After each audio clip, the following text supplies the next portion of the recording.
Following the U.S. premiere of Hana's Suitcase, we sat down with Holocaust survivor George Brady. Join us now as he discusses family memories and his experiences in World War II concentration camps, in a conversation with George Brady. I was born in 1928. My sister was born 3 years later in 1931. And we lived in a small town in Czechoslovakia. And we had a very happy childhood. You know, I was the only Jewish boy and my sister was the only Jewish girl in town, and it didn't make any difference to anybody. We just did the same as any kid did, just normal. And our father was very much involved in the local community. He was a sports announcer. He was playing soccer, eventually became captain of the team. He was a voluntary actor in the theater. And my mother was a very lively person. We had a store and she looked after it, and people came in just to listen to her banter and laughing. She was a very laughing very loud. So it was really, I couldn't say better. We could never have a better childhood. A loving family and a warm community. They worked 6 days a week, and on Sunday the store was closed. So in the morning first we climbed into the bed with them, and then we went on a picnic or to visit a castle nearby or whatever. And then the Nazis appeared on the horizon, right? They got to power in, I believe, in 1933. And then on the 15th of March of 1939, they marched into the rest of Czechoslovakia.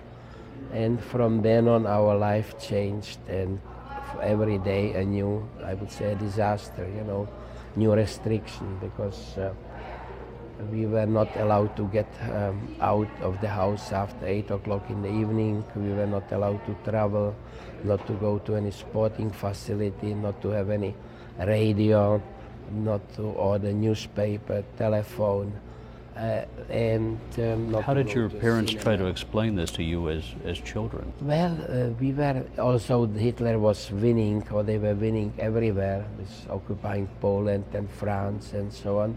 We still were hoping that in the end they will lose the war. So it was a question of survival. So we thought that what the worst would happen to us, that they would push us into a village somewhere, and we'll just survive, you know. And when Pearl Harbor happened and the Americans got in, so things changed, because from then on we were sure that Hitler will in the end lose. But still, it was a question of hoping that we'll survive. And then came a big blow when we were not allowed to go to school, because we couldn't learn. And the worst part was that we lost our friends. You know, they wanted to stay friends, but the parents explained to them that it's too dangerous even to associate with us. How did you justify that in your mind? How did you come to grips Well, with it? we still had parents, and we had a big house, which has a two-story attic, you know, in the old European houses, very mysterious. We had a basement with catacombs, which used to go, was set right under the main square into the church. It was barricaded, you couldn't get through. Mm-hmm. But anyway, we had a big garden, you know, so we still could play. And parents hired private teachers. One was a Jewish retired professor, was teaching me, and some young lady for my sister. And we just were, as I said, hoping that the war will end soon and life will be normal again. Then one day, mother got an order to report to the Gestapo. Her crime was that her brother, who was 6 years older than she, escaped from when they occupied Czechoslovakia, escaped to Belgium. And one day a Belgian man came and said, would you like to help him and send him some money? So my mother gave him, I can tell you exactly, she gave him equivalent $400 to give it to him. And then when they the Nazis occupied Belgium, they arrested this man, and he had all the names and addresses of the people, and that included my mother. So they called her to the Gestapo, sent her to Ravensbrück, that was women's concentration camp, She was there for about a year and a half, and in 1942 they sent her to Auschwitz, and then they killed her right away. When did you learn of her death? I learned it only after the war. I didn't know we were, and my father was again. Once came a new regulation, and we had to wear a yellow star which said a Jew on it, and it came on a big piece of cotton, and you were supposed to cut it out. And one of the men who wanted to show the Nazis that he doesn't care, and he didn't cut it out. And the next day they came with a big limousine, picked up all the adult Jewish men, 5 of them, and that included our father. So suddenly we had no father, no mother, and As children, you must have been terrified. I was 13 at the time, and my sister was 10, so it sure was scary, but I realized now it's my challenge.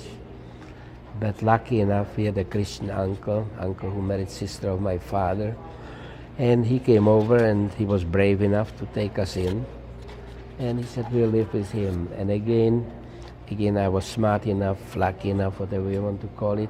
I took gradually all the paintings and all the documents to my uncle's house. So they all actually, when people ask me how come you have so many photographs, they all survived in my uncle's house because they confiscated our flat. That was very far-sighted for a 13-year-old boy. You thought, and you took all the family photos.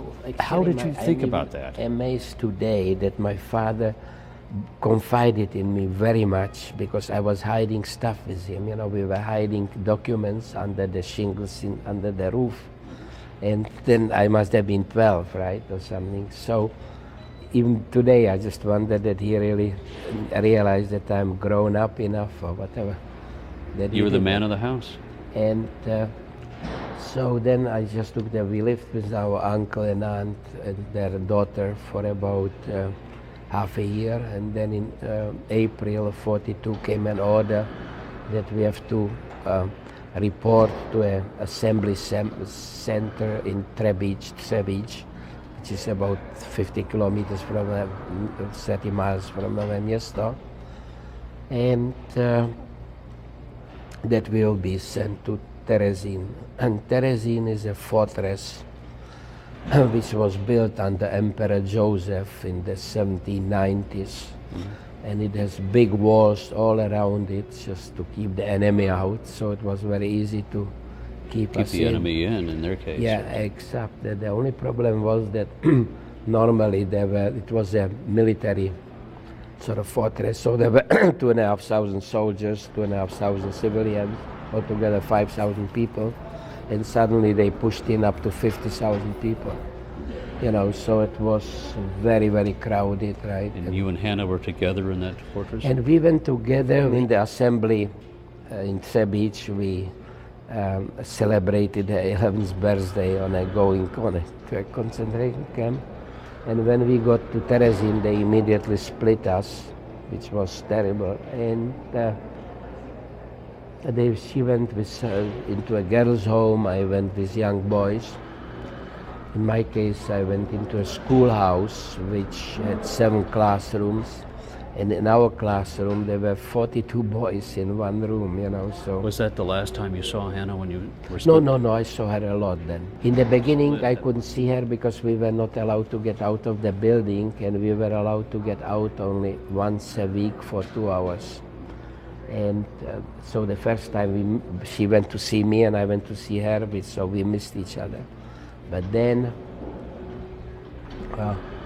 they opened up the camp and we were allowed to go until 8 o'clock in the evening. We were allowed to see each other as much as we could, right? And we had relatives coming in and being shipped right away out to East. We didn't know it was basically to their death, like sisters of my mother with their families. So you saw your relatives coming through, and that was the last time you saw that's them? Right. And then one day grandmother arrived, and when they say it was a model camp, you cannot imagine.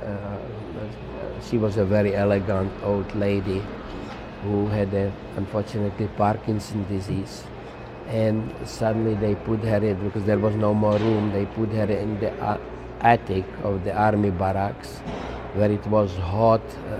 She was sleeping on the straw, and when she had to go to the toilet, so it was a latrine, just a board where 10 people were sitting next to each other. So I don't have to tell you that she didn't last. She died about 6 weeks, about 2 months later. And so for old people, it was absolute disaster. A lot of them committed suicide. Did you have contact with your grandmother when she was in the camp? We went to see her, but she had no drugs, and she was disintegrated in front of our eyes, you know. As children, what were you thinking? You were seeing your world destroyed right in As front of your child, you just grandmother's see it dying? and you just accept it. You have no choice, right? And you see a lot of, you know, I thought a very great big irony, which somehow nobody so far mentioned to me. They brought all the funeral carts into Terezin, but they were not suitable to carry multiple bodies. They put white sheets on them, but still the legs and hands were sticking out. And so that was in Terezin. But we kids got more food than the adults, because they decided we are the future.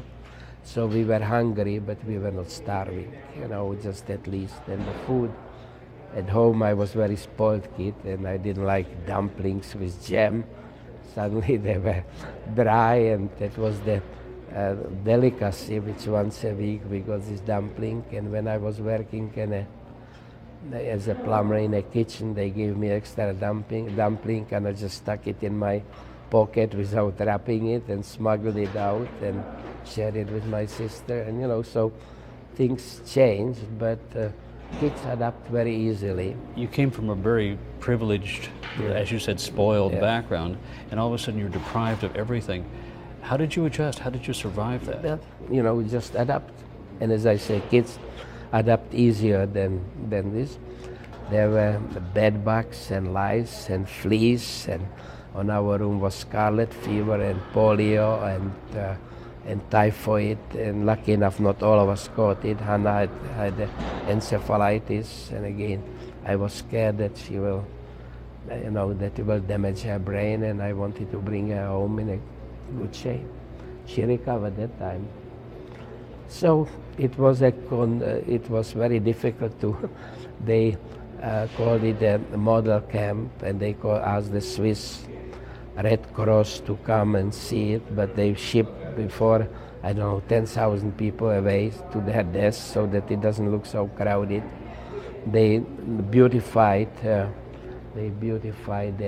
city. They painted the front of 2 streets, made signs to the coffee house and to the bank, and this, put flowers into these signs, street signs. Made it look as good as possible, huh? It was, and I was just reading in my diary, which just appeared. I just found out recently that we were cleaning the pavements, and we were not allowed to walk on it until the Red Cross came and, you know. So, Keep it clean until the inspectors get there. That's right. Yeah. Now, you were in this camp for how long? I was there for 2 years, nearly, from May 1942 to September of 1944. How did you transition from that to Auschwitz? You and Hana both? Well, then, you know, that was obvious in the fall of 1944 that Germany lost the war. You know, they were losing on the Russian front, on the Western front, everywhere. But they still decided they will do away with 20,000 people. So they sent 10 transports. They told us that we are going to labor camps, so which we didn't mind to work. And so I was in the first transport, and Hana was in the second to the last. Did you have a chance to talk to Hana before you were Before she helped me, now I found even in my diary that she helped me to pack my luggage, and when she went to a cousin of hers to fix her hair, that she looks nice when she arrives in Auschwitz, and when she arrived in Auschwitz they cut her hair off and killed her.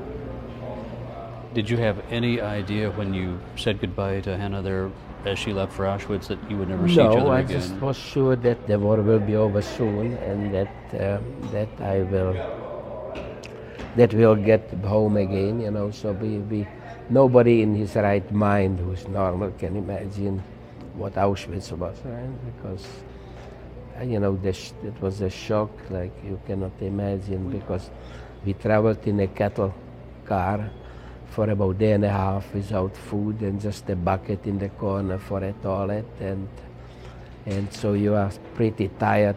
The luggage was with us, we were sitting on the luggage. And when we arrived in Auschwitz in the middle of the night, suddenly the door opened and there is screaming, get out, get out. And there were barbed wire with floodlights, and there was the barbed wire, it was electric tension, and there were SS guys, the guards with leather jackets and German shepherds barking, and it was a nightmare like you cannot imagine. And then they sorted us out, the ones they felt they can still kill you through labor and who didn't look strong enough, so they sent them straight to a gas chamber. How were you lucky enough to be sorted out? Because one of the prisoners who was pushing us out of the trains was a Czech guy, and he told me, say that you are healthy. And I didn't know what he meant, but when we lined up in front of Dr. Mengele, who with his finger to the right or to the left pointed, I told him I'm healthy. I said gesund. And whether that made it, but the fact is that there were 3 boys, 2 of my friends and me, and I went one way and the other boys went the other way. And at that point, when I looked at the groups and we looked like the strong ones and they looked like the weak ones, I thought that I am going for hard labor and they go on light labor. So as it turned out, we were going to work and they were going to straight to a gas chamber. And you could see in the background a huge flame, dirty flame, but big one. We thought again some factory or couldn't figure what it was. Only the next day we found out that it was the crematorium where they burned 2,000 bodies at a time, just in one day. And then you realized it was your friends or your family or something going up in smoke, and when I'll never forget the smell of when the air changed and this clouds came down and you could smell the burning of the bodies and the hair, it was just, I figured that the only way I can't survive there, because they were looking for people for labor. So then that I have to get out of there by hook or crook. So when they put us one day into a huge room, and there was 4 signs, in each corner. One was iron workers, one was carpenters, one was laborers, and one youth. And I was 16, so I figured I'll go with a youth, And when the commission came to decide what to do with us, lucky enough it was a prisoner who interrogated us, and he asked me how. I was the only one in the corner with youth, which was foolish as it turned out. And he asked me, how old are you? I said 16, and he hit me. So how old are you? I said bitte 16, which is a polite way. Please, I'm 16. Bang again.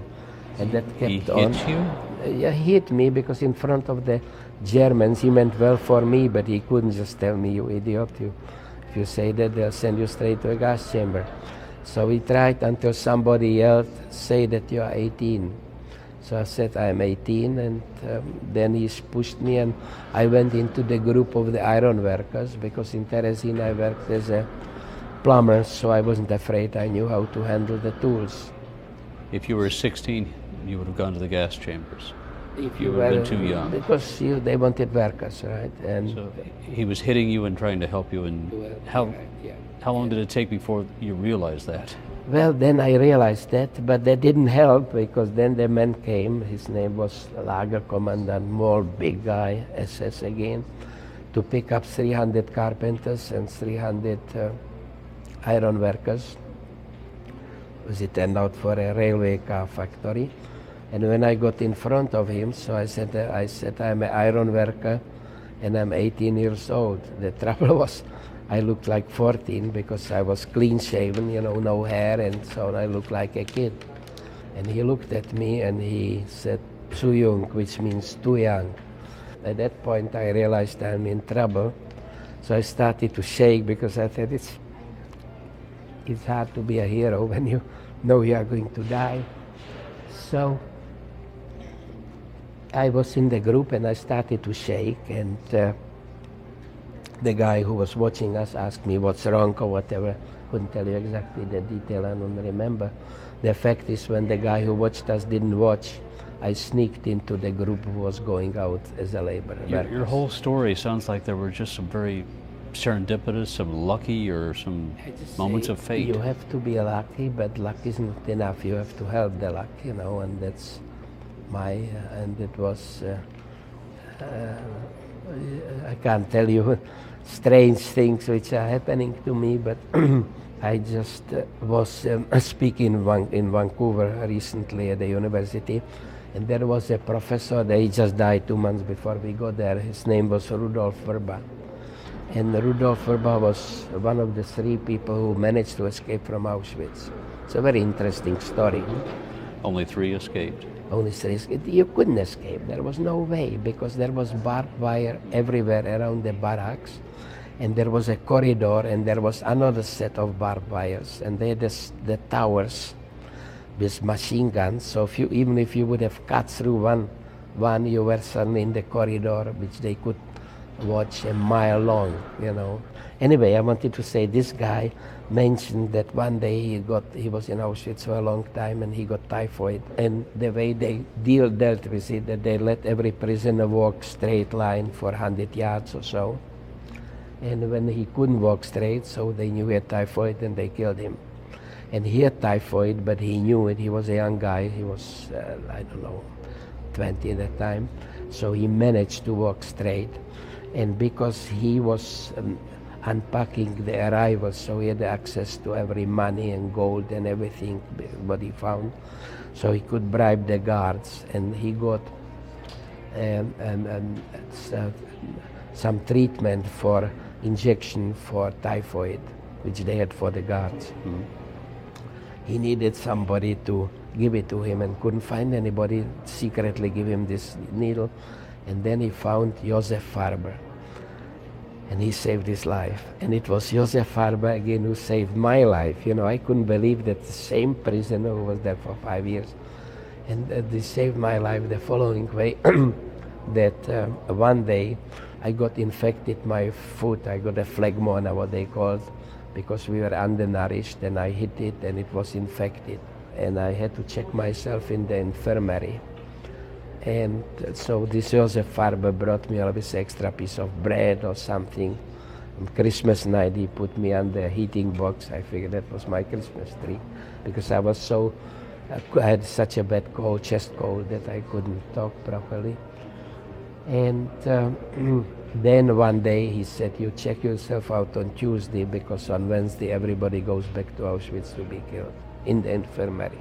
So again, if it wouldn't have been for this guy, I wouldn't be here today, Do you ever ask yourself, why me? Why did all these lucky breaks happen to me? I have no idea. I just don't know. And I can tell you again an amusing story about when I said nobody could escape, but this man managed to escape, because there were only men in the camp. We had clean shaven, we had no hair. And there were Polish women who were cleaning the SS quarters.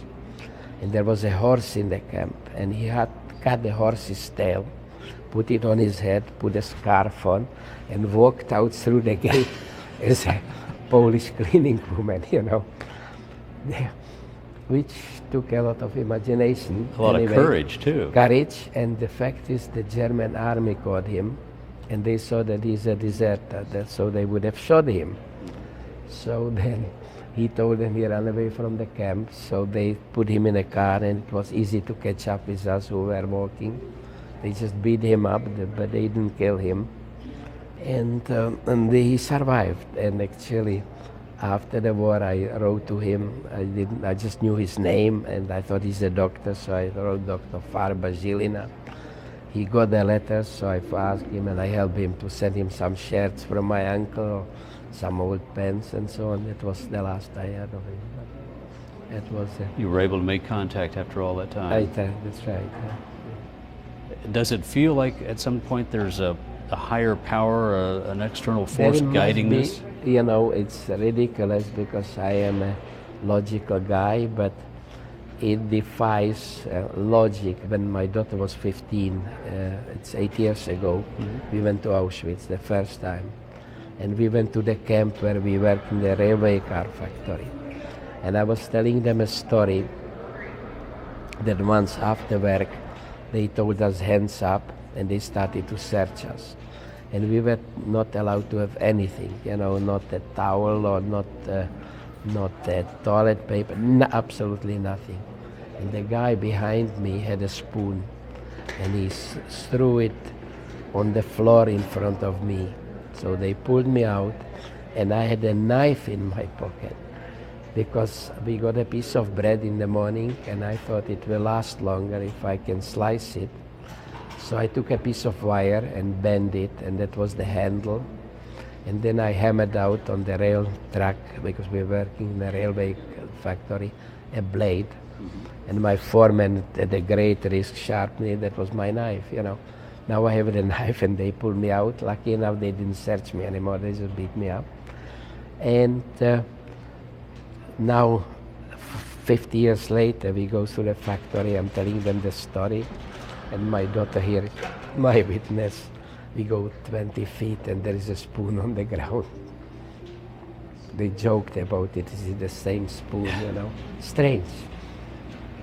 How do you deal with things like that? I wish I would know. I just feel nothing bad is happening, but strange things. Your sister wanted to be a teacher. Yeah. And in many ways, her story is teaching so many people now. Does that strike you as being It is serendipitous? something which nobody could ever imagine, right? Because the book is in 46 countries. It got every prize possible on the stage, on the television. So we are getting literally thousands of letters, of emails, you know, practically every second letter is how it changed their life. They realized what it means to have parents, to have siblings, to have freedom. And so it's a very gratifying thing that she certainly became a teacher in a way she could never imagine to be. It must make you proud for her memory. That's right, yeah. Not the same as having her here, but Not her the death same, meant but something. from the tragedy at least something very, very positive happened. And when we go to schools, again, the kids, react in an incredible way. George, it's a privilege and an honor to meet you. Keep up the good work. Thank you so much for sharing your life with us. Very welcome. We all are very honored to be here in St. Louis and being received the way we are.